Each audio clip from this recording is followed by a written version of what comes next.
Welcome into the install with Greg Cosell of NFL Films. Greg, good to have you for another week. Things not obviously going the Titans' way as far as the record goes. Trade deadline is right around the corner, and they've started to move some parts here. But Sure. I was really encouraged by the fact that not only did Mike McCoy at the podium on Monday after the Colts game have really glowing praise for Cam Ward, but you very rarely go out of your way to text me before we do the podcast. Right, Not, right. not generally, but like about specific plays, Well, about it's things not that because I you're don't like excited you. about. I'm just grinding away watching tape. I don't normally text. I think the most relatable thing for you to say there would be that the audience would identify with the idea that you don't want to talk to me more than you have to during the week. I Right, understand, buddy. It's okay. I get it. I really do. right. But you did seem excited about the idea that Cam Ward, despite the margin of defeat, came Sure. away with one of his more complete performances. Without question. And just one quick overriding worldview that I think, and I know that this is hard for fans, but I think right now with the personnel staff that they have, they're veterans, they understand where this team is. The goal now is to acquire as many draft picks as possible, acquire as much talent as possible, because if we're being honest, as the personnel department knows, and like I said, fans don't like to hear this, but there are realities, is it's a team that's talent deficient. So, you know, people might look at Roger McCreary and say, oh, he's their slot corner, nice player.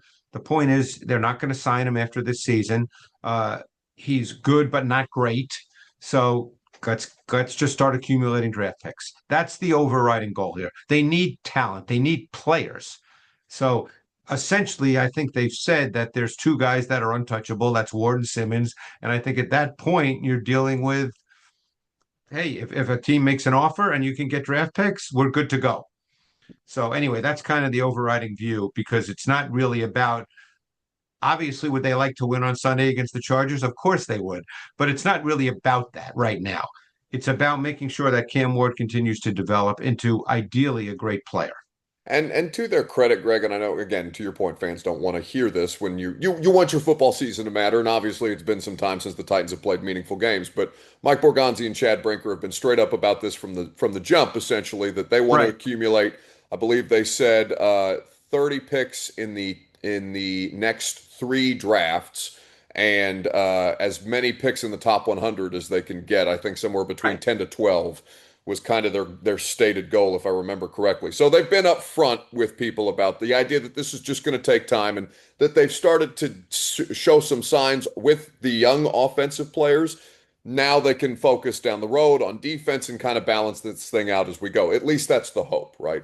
That's the plan. And then you have to draft well. And obviously, not every pick will be perfect, but you hope you draft well enough that players turn out to be good or even an impact player, because you can get an impact player in the second or third round. That does happen in the league, as we know.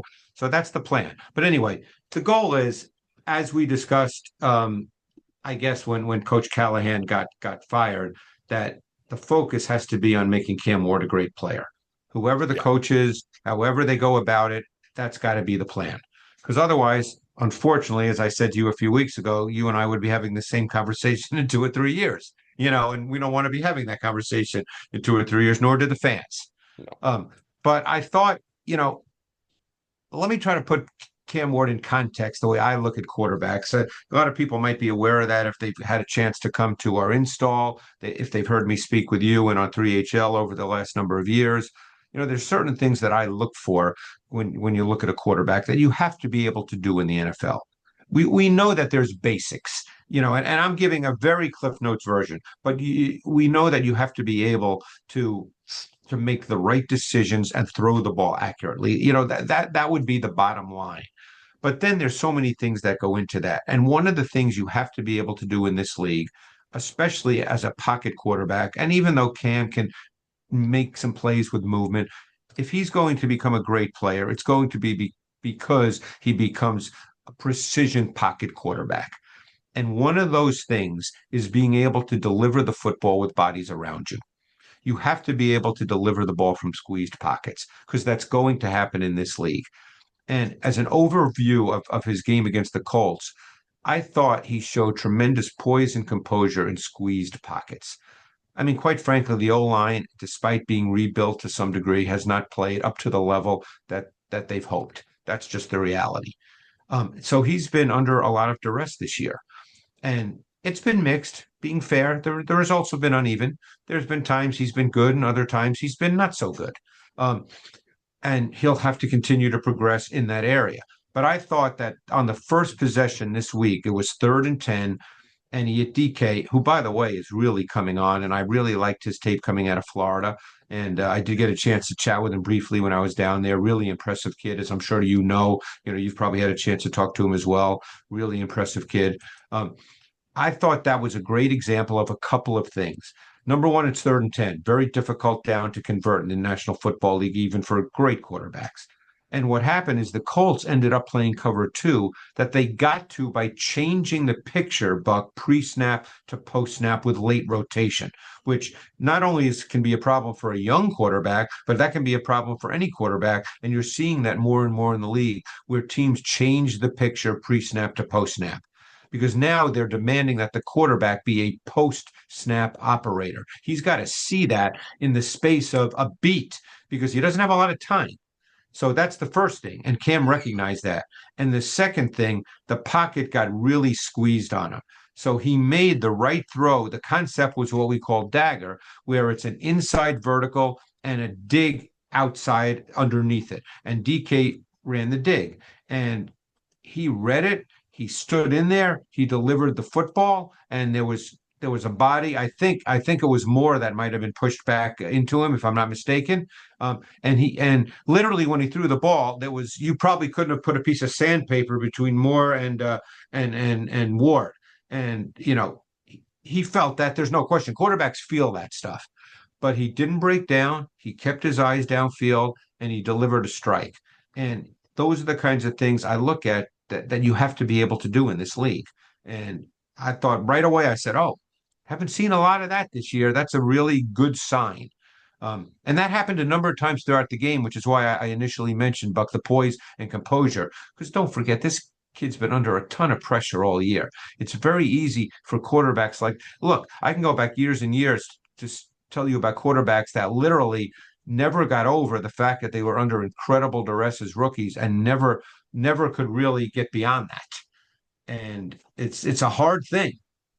Yeah, and he's managing the situation as best he can. Right now, Greg, he is the most sacked quarterback in football. And Right, again, we understand that some of these things are self-inflicted, some of these things are offensive line, some of these things are just good plays by the defense, well dialed up blitzes and things like that. Like right, every just like interceptions, sacks have right. context, but it's a learning process for him. Now, this drive ultimately, this drive where he completed the pass on 3rd and 10, it ultimately ends in a sack and they're not able to come away with points on that specific drive. But he did extend the drive and give them an opportunity as that game started. I want to go to another play in the first half that you mentioned, a throw to Alec Iamaner, a completion to Alec Iamaner in this game that was a 1st and 10 play with 26 seconds left in the half that ended up being a 26-yard reception. What did you see? Yes. What was the concept? This was a big time throw. This is an NFL throw right here. And it's 26 seconds, a 26-yard play. It was late in the first half, as you mentioned. And it was the middle was open. That's what we call when the safeties are split, we call middle open. So it was a seam throw by Ward. And again, it was a squeezed pocket because Moore got driven back into the pocket like Latu, but Ward stayed poised and he drove a strike with velocity and precise ball placement to Iamaner. That was one of those throws that you just go, wow, that's an NFL big time throw. Again, I don't watch press conferences. It would not have surprised me if Mike McCoy mentioned that play specifically because it's just one of those plays, where you kind of go, "Wow, that's really good." So I don't know. Did he happen to mention that? I'd be curious. He did actually, and it Yeah. was unfortunate because he was talking about within the context of the end of half, and obviously they were trying to get in field Okay. goal position. They missed the field goal and don't come away with points. But still, Mike McCoy was very encouraged about the fact that Cam Ward put them in that position. Yeah, and that was big time throw. Now, there's one other play, just which a lot of people are probably looking at and saying, oh God, you got to make that throw. And that was an incompletion he threw to Iamaner where he was open. And probably people think, oh, you got to make that throw. Well, it's funny because um, Manor actually slowed down. He was not expecting the ball because he was not really the read on that play. And I'm sure fans are not aware of this. They probably think, oh, he's open, you got to make the throw. Jefferson on the outcut at the sticks was the primary read, and it was 3rd and 14. And Manor was really clearing out to create space underneath. And then the defense, unfortunately, did not play it properly. The half field safety Moore just didn't react to Iamaner, but Iamaner slowed down. And then all of a sudden he's open and Ward sees it and he throws it and it looks like, oh my God, what a bad throw. He overthrows him. But that was not on Ward. That was on Iamaner. Even if you're a clear out guy, you can't slow down. Yeah, and Mike McCoy also talked about that, Greg, because from our vantage point, at least in the immediate, right, it looked like a Cam Ward miss. And then you see the Right. replay in the press box in the televisions above us, for those who aren't familiar with the press box setup, and you do see him kind of look up and not quite pause, but obviously he's not running full tilt. No, no. So, like I said, you see it on T, whether you're watching for a fan, in Nashville, whether you're watching on TV or you're at the game or whatever, the immediate response is, oh my God, Manor's wide open. Cam Ward's got to make that throw. But that's what happened on the play. So, I just want to give that some context because we know that Ward, has obviously been up and down this year and the team's not done well. And it's always easy to look at the quarterback and say, gee, did we make a mistake, with our draft and all that? You know how, all those conversations start, but that was not on Cam Ward. A play that Cam did make is a 2nd and 10 in the second half of this game. Now the Titans at this point are trailing 31-7, but obviously still trying to make something happen. He finds Chigakonkwo, the tight end, Yeah, over the middle for a deep ball. It's a 23-yard gain. yeah. This is just a really good throw. The coverage, it was what we call two-man coverage. So what they're doing is they're playing two deep safeties and man coverage underneath. And normally when you play man coverage underneath in two man with two deep safeties, very often the man coverage guys can kind of play underneath routes because they know they have someone over the top. So they almost can try to undercut or tailgate routes is the term we use. And Okonkwo on this play, and it was 2nd and 10, so it's a long yardage situation. The linebacker matched him, the linebacker Johnson, a player who doesn't play a lot, but he was the linebacker there. And I thought that, Okonkwo, he ran the dig route. He created separation out of his speed cut. And this is what you look for on throws like this. You look for where is the ball placed because you can get completions on these plays, but you want to give him the ball so he can run when he catches it. Okay. I can't tell you how many times I've seen completions where it's thrown on a guy's back hip. He gets tackled right away. It's still a completion. It still gains yards. It looks good in the box score. But he put it right out in front of Chig, and he allowed him to then continue and make it a 23-yard gain rather than, maybe a 15-yard gain. And all yards matter in the NFL. And that's what you look for with quarterbacks is where do they place the ball when receivers are relatively open by NFL standards? Do they give the receiver a chance to run after catch? Because the reality in the NFL, Buck, and maybe a lot of fans don't see it this way, but run after catch is a function of the quarterback 99% of the time, not the receiver. So you want to see the quarterback place the ball where the receiver can then run. He doesn't have to slow down. He doesn't have to reach back. He doesn't have to reach up or down. He can just keep going and run with the football. And that throw was placed perfectly. Yeah, and Greg, they've talked a lot this in the last couple of weeks, obviously, since the coaching change was made about the growth that they're trying to accomplish, that Right. they weren't quite seeing it in the early part of the season. And again, they're not improving by leaps and bounds in real time. No, As you've mentioned, this is not microwave results, and he's going to have to do 1,000 more of these reps in game before he gets to any level of mastery. We understand this. There's a whole off season for him to improve things like footwork without question. that we've talked And about as well. But they've improved in a number of different categories offensively. The offense, while they may not be having the scoring success that they quite want to, there is a little bit more fluidity, a little bit more continuity to the offense, and it Cam Ward looks seems to more be getting that too. it looks more like an NFL passing game now. It's Yeah. just, but I want to make 2 points because I don't want people listening to think, oh my God, the team's bad. Ward's not great. You're making it sound like he's Tom Brady. No, that's not the point. So let me give you two things that do show up on tape and that need to be improved. I think overall, he must become quicker with his reads. Sometimes he leaves clean throws on the field and then gets stuck in the pocket. And then the sacks are on him. When you get stuck in the pocket as a quarterback, the sacks are on you. You should not be getting stuck in the pocket. Okay. The other thing I would say is, and this is what I'm sure Mike McCoy is working with because he coached Philip Rivers, so he understands this.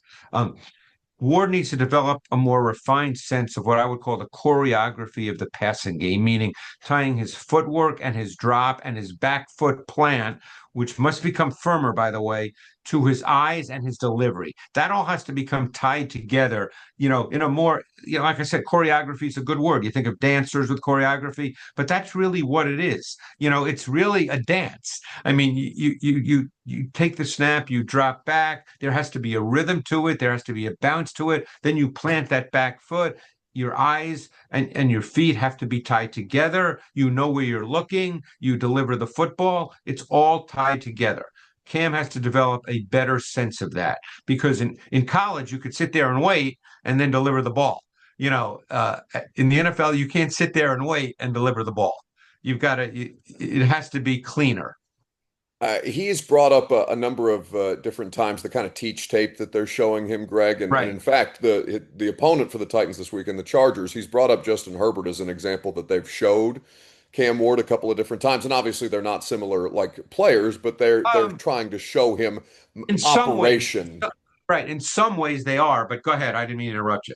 No, no, I'd let you take it from there because Herbert is obviously a high level. He's no longer a prospect, obviously. He's been in the league for Right. quite some time, but you've seen the development of Herbert's tools. Obviously, getting Joe Alt back into the lineup helped them tremendously on a number of different fronts based on what Los Angeles wants to do. But I guess where would you kind of talk about similarities between those two players? Well, Herbert was a guy to me that, and I liked him coming out. Obviously, who didn't? I mean, the kid, I've seen him in person. The guy just he's out of GQ magazine as a quarterback. Yeah. He's central casting, but and obviously he's much bigger than Ward. But Herbert did have to become more refined as well in terms of playing with the timing and choreography of the pass game. He needed that. He's another guy that didn't didn't come into the league having that particular trait, and he's developed that more and more as he's played. And it's coaching. It's just playing. You got to play. So in that sense, that there is that similarity. But I think again, we know the Chargers are a good team. Could this Sunday be a game where they lose 30-10 and it looks like the Ward takes a step back? Sure, because this is going to be a process. I didn't want to make it sound like, oh my God, now he's there and now every game's going to be great. But the point is, you see enough snapshots where you think, okay, it's all there within this kid. And the fact that the poise and composure to me, given the offensive line play, given how often he's been sacked, given the fact that there have been numerous times this year where there were not clean looks and he couldn't get rid of the football in his mind. Um, just he played against a really good team last week. I mean, the Colts are one of the best teams in the league right now. Clearly, do they have the best defense in the league? No, but they're one of the best teams in the league. And he played with a lot of poise, a sense of awareness.